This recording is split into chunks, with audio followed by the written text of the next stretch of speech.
Welcome to Value Vest Daily, where we analyze various hot topics related to health, food, and lifestyle. Okay, let's talk carbs. Picture this: a warm basket of garlic bread, a big steaming plate of fragrant rice, or maybe a perfectly fluffy baked potato. We absolutely love them, right? But what we don't love is what comes after: that dreaded energy crash, the brain fog, and just that feeling of regret. But what if I told you it's not the carbs' fault? It turns out there's a science-backed playbook to enjoy all these foods without that wild blood sugar roller coaster. You ready? Let's dive into this. It's a feeling we all know, don't we? That amazing meal that was so satisfying just a minute ago suddenly turns on you, and you're left wanting to just curl up for a nap right at your desk. This is the exact problem we're going to completely dismantle today, using real science to turn that crash into stable, sustained energy. And this right here is the fundamental truth we're starting with. For so long, we've been taught to fear carbs, to see them as the enemy.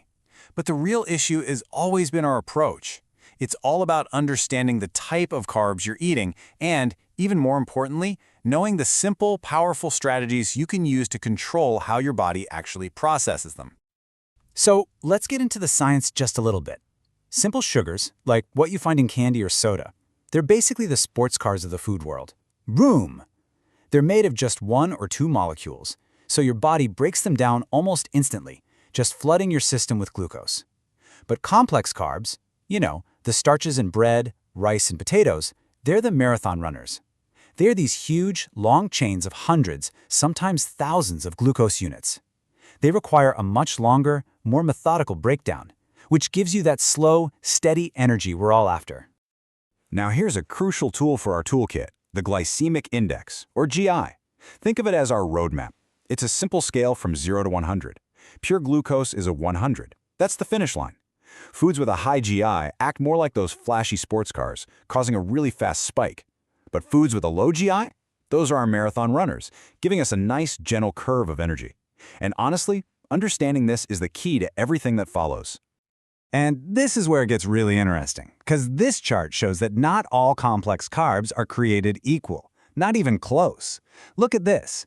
Basmati rice has a pretty moderate GI of 58. But then you've got white bread and boiled potatoes way up in the 70s, acting surprisingly fast for a complex carb. And why is that? Well, it's because refining and processing can make those long starch chains way too easy for our bodies to get to. Oh, I love this analogy. It just hits the nail on the head. So whole grains, they have this protective outer layer of bran and fiber. It's like a locked treasure chest that really slows down digestion. But when you refine a carb, like when you make white flour from whole wheat, you're pretty much picking all the locks for your body. The treasure, that starch, is totally exposed, and that leads directly to that rapid sugar rush. All right, let's get to the playbook. These are the real, actionable, science-backed strategies you can start using with your very next meal. No joke. First up, mastering the quality of your carbs and a very cool little temperature trick. So here's how these two simple changes work. First, upgrading to whole grains is like building a fortress of fiber around the starch. It slows everything way down. Studies show it can lower the glycemic index by up to 25 points. Then there's the cooling trick. This is amazing. When you cook and then cool starchy foods like rice or potatoes, you literally change their chemical structure. And this change creates something called resistant starch. So what the heck is that? Well, as it says here, it's a type of starch that your digestive enzymes just can't break down very easily anymore. So instead, it travels all the way down to your large intestine, where it becomes superfood for your good gut bacteria. And that has all these fantastic downstream effects for your overall health. And the impact? It's massive. We're talking about slashing the resulting glucose spike by up to 50%. That's huge. All from the simple act of cooking your rice, chilling it in the fridge overnight, and then gently reheating it. It is an absolute game-changing hack with some really profound biological effects. Okay, let's move on to our next strategy, and you'll see how these start to build on each other. Because it's not just about the carb itself, it's about what you eat with it. This is the art of smart pairing. The concept is so simple. Never let your carbs go to the party alone. You gotta give them some bodyguards. By adding protein, healthy fats, and even more fiber to your meal, you're creating this protective team. These bodyguards physically slow down how quickly your stomach empties, which basically makes it a lot harder for your digestive enzymes to get to those carbs quickly. And this analogy is just perfect.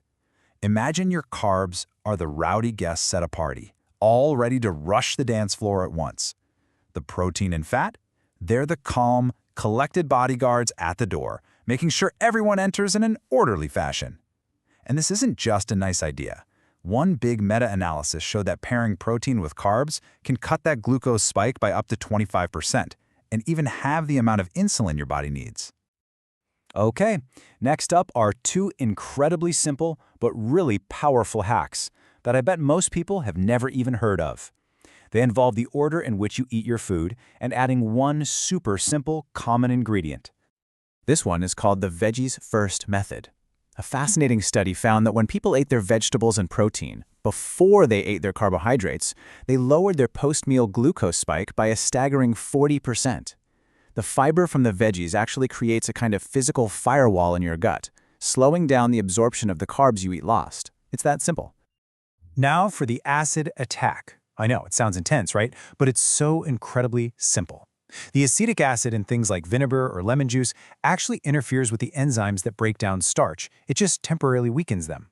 Science has confirmed that having just a tablespoon of vinegar in a glass of water before a carb-heavy meal can reduce that glucose spike by 20 to 30%. Pretty amazing.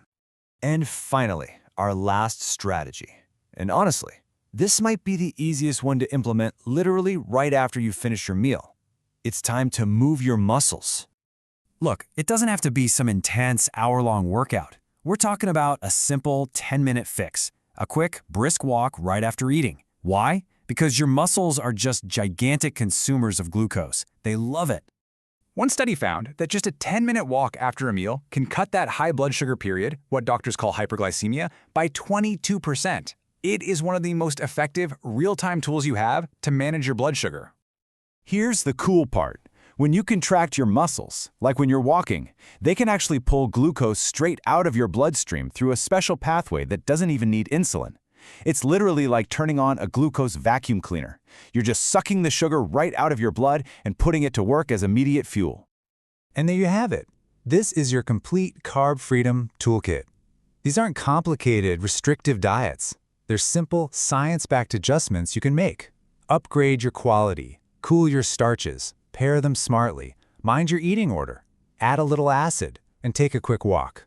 You don't even have to do all of them. Just stacking 2 or 3 of these can slash those glucose spikes by 50 to 70%. Okay, and of course, a quick but important note. The information here is for educational purposes only. Please, always consult with your healthcare professional for any personal medical advice, especially if you're managing a condition like diabetes. So that leaves one final question for you. Looking at this whole toolkit, which one of these powerful yet super simple hacks are you going to try first? Maybe it's that post-dinner walk tonight, or maybe you'll chill some potatoes for tomorrow's lunch. The power is officially in your hands now. Please subscribe, like, and share Value Vest Daily to aware life-changing topics covering your health and happiness. And hey, one more thing. Please put in the comments if you want us to deep dive into any specific topic. Thanks for watching.